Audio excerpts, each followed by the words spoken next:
Hello everyone, कैसे हैं आप सब। मेरा नाम वैभव कौशिक है और आज हम पढ़ने जा रहे हैं उस टॉपिक के बारे में जो कि हमारे यूपीएससी प्रीलिम्स के लिए बहुत इंपॉर्टेंट है। वो टॉपिक क्या है? वो टॉपिक है जलवायु परिवर्तन के कारण लुप्त हो रहा है एक ग्लेशियर। उस ग्लेशियर का नाम क्या है? उस ग्लेशियर का नाम है याला। ठीक है, अब इस ग्लेशियर से जुड़े हुए जितने भी पॉइंट्स हमारे प्रीलिम्स में इंपॉर्टेंट हैं उनको हम बढ़िया से पढ़ेंगे और उनके सारी जानकारियों को इकट्ठा करेंगे। सबसे पहले आपको ये जानना होगा कि इस पूरी क्लास में हम क्या क्या पढ़ने वाले हैं। तो इस पूरी क्लास में हम ये देखेंगे कि याला ग्लेशियर कहाँ पे है। दूसरा, वो कौन कौन सी रिपोर्ट्स हैं जिसके बिहाफ पे ये बताया जा रहा है कि याला ग्लेशियर लुप्त होता जा रहा है। तीसरा, अंतर्राष्ट्रीय लेवल पर और क्षेत्रीय लेवल पर क्या क्या स्टेप्स उठाए जा रहे हैं इस तरीके के ग्लेशियर्स को बचाने के लिए। ये सब कुछ बढ़िया से समझेंगे और फिर लास्ट में एक क्वेश्चन पूछा जाएगा जिसका आंसर आपको कमेंट बॉक्स में देना होगा। अब सबसे पहले ये आपको दिखाई दे रहा होगा, यही ग्लेशियर क्या है? यही ग्लेशियर है याला ग्लेशियर। ठीक है, तो याला ग्लेशियर की बात कही जा रही है कि ये 2040 तक, कब तक? 2040 तक बिल्कुल विलुप्त हो जाएगा, समाप्त हो जाएगा। और इसके समाप्त होने की वजह से पानी का जो लेवल है, क्योंकि ग्लेशियर के पिघलने से झीलें का निर्माण होता है, जब ये पूरा ग्लेशियर पिघल जाएगा तो झील का एक विस्फोट होगा जिसके कारण बहुत ज्यादा हानि हो सकती है एक पीने योग्य जल की। ठीक है, तो यहां से आपको ये ध्यान रखना है कि याला ग्लेशियर पिघल सकता है पूरा का पूरा 2040 तक। अब इसे अच्छे से समझते हैं कि ये कहां पे है। सबसे पहले ये आपको समझना होगा कि इसकी लोकेशन कहां है। तो इसकी जो लोकेशन है वो आपके नेपाल में पड़ती है। कहां पड़ती है?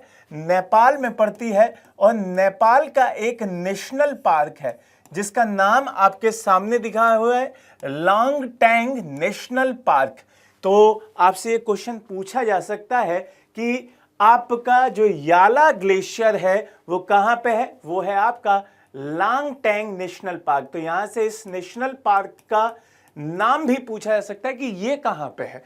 दूसरी चीज, यहां पर आपको ये ध्यान देना है कि इसमें अभी एक रिपोर्ट आई है जिसके बिहाफ पे ये बताया जा रहा है कि ये ग्लेशियर 2040 तक पूरा का पूरा गायब हो सकता है। इसी नेशनल पार्क के अंदर ये आपको ग्लेशियर दिखाई देता है।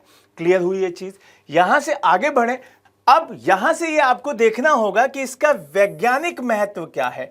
तो याला ग्लेशियर जो ग्लोबल ग्लेशियर कैजुअलिटी लिस्ट में शामिल एकमात्र हमारा हिमालयी ग्लेशियर है और इसकी गंभीर स्थिति को इस लिस्ट में दर्शाया गया है। तो ये एक लिस्ट होती है जिसके माध्यम से हम जितने भी हमारे ग्लेशियर्स हैं अगर वो लुप्त हो रहे हैं तो उनकी जो कंडीशन है उसको इसमें दर्शाया जाता है। तो इस लिस्ट का भी नाम आपको याद रखना है। अब 2024 में इस लिस्ट में जो पूरे दुनिया भर के ग्लेशियर्स हैं उनकी स्थिति पर नजर डाली गई है और कौन कौन से गंभीर स्थिति में है उसको भी बताया गया है। क्लियर है ये चीज?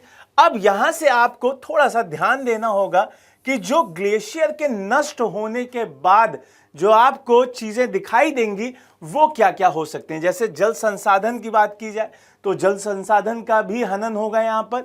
दूसरा, यहां पे ग्लेशियर झील के फटने से बाढ़ भी आ सकती है, जैसा मैंने स्टार्टिंग में बताया था। तो ये शब्द आपको समझना होगा, GLOF।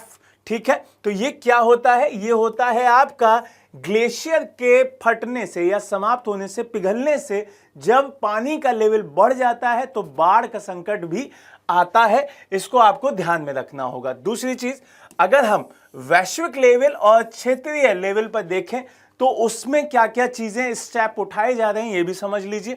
तो अगर अंतरराष्ट्रीय लेवल की बात की जाए तो संयुक्त राष्ट्र ने 2025 को क्या घोषित किया है?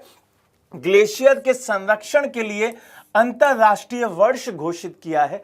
यह आपके प्रीलिम्स के लिए बहुत इंपॉर्टेंट है। दूसरा, 21 मार्च को डेट फाइनल कर दी गई है कि हम किस वर्ष के रूप में मनाया करेंगे। इसे हम ग्लेशियर दिवस के रूप में मनाया करेंगे। अब यहां से क्षेत्रीय कार्यवाही के रूप में देख लेते हैं। तो भारत ने भी ग्लेशियर्स ना पिघलें, उनकी स्थिति बढ़िया बनी रहे, उसके लिए एक पूरा का पूरा INCOIS के नाम से क्या किया है, एक पूरा का पूरा केंद्र स्थापित किया है, जिसकी फुल फॉर्म आपसे पूछी जा सकती है, भारतीय राष्ट्रीय महासागर सूचना सेवा केंद्र। तो इस तरीके से आपको यह ध्यान रखना है कि भारत और पूरा विश्व इस तरीके की समस्याओं से लड़ने के लिए तैयार है और चीज़ों के लिए स्टेप भी उठा रहा है। तो अब आप मुझे कमेंट बॉक्स में लास्ट में ये आंसर देंगे कि भाई जो आपका याला ग्लेशियर है वो किस देश में है। ये मैं आपको बता चुका हूं, कमेंट बॉक्स में ज़रूर आंसर दीजिएगा और किस नेशनल पार्क में है ये भी बताइएगा। बढ़िया से पढ़ते रहिए। जय हिंद, जय भारत।